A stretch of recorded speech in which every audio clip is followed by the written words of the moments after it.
El Mediterráneo no es un mar. Tranquilos, no me he vuelto loco. No solo es un mar.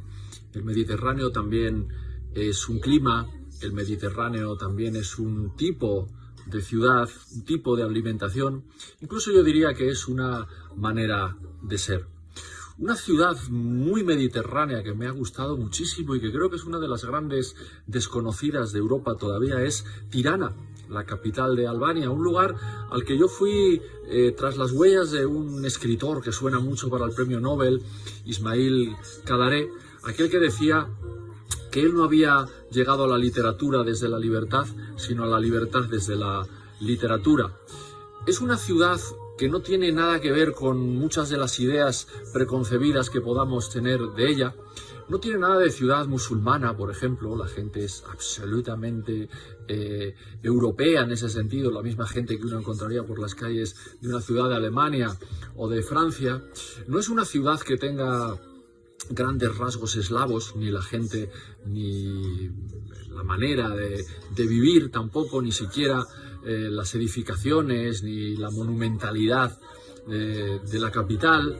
Es un lugar lleno de cafés, es un lugar lleno de vida, es un lugar con un sol esplendoroso y con unas noches muy tranquilas, con muy buen clima, en la que es un placer sentarte en una de las muchas terrazas al aire libre que hay para cenar o para tomar algo.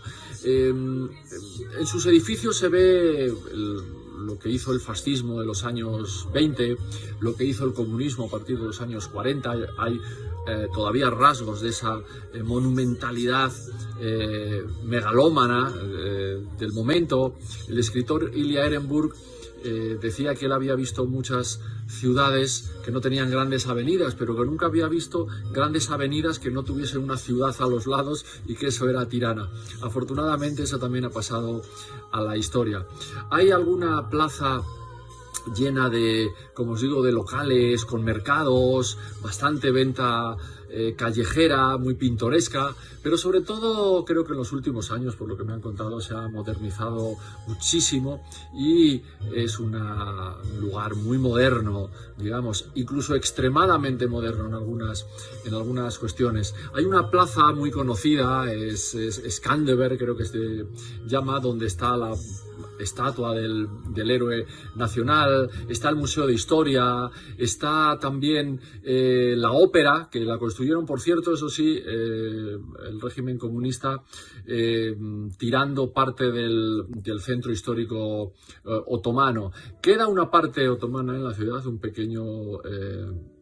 unos pequeños fragmentos de aquella época. También quedan algunos de los búnkeres con los que el dictador Hoxha pues llenó la ciudad, porque después de romper con la Unión Soviética, con Yugoslavia y demás, decidió que podían ser invadidos. Y bueno, esos búnkeres, algunos han pasado a ser pequeños locales, lugares de encuentro de los jóvenes y demás. La gente es amabilísima, se lamentan mucho de esa idea generalizada que ha corrido de los albano-kosovares. Bueno, al fin de cuentas los albanos fueron perseguidos criminalmente con la intención de exterminarlos por parte del dictador yugoslavo Slobodan Milosevic. Al contrario, la gente es muy pacífica, la gente te recibe con una gran amabilidad, y yo diría que con la alegría de que vayas allí, porque al no ser un lugar de turismo habitual, pues agradecen mucho que aparezcas por Tirana.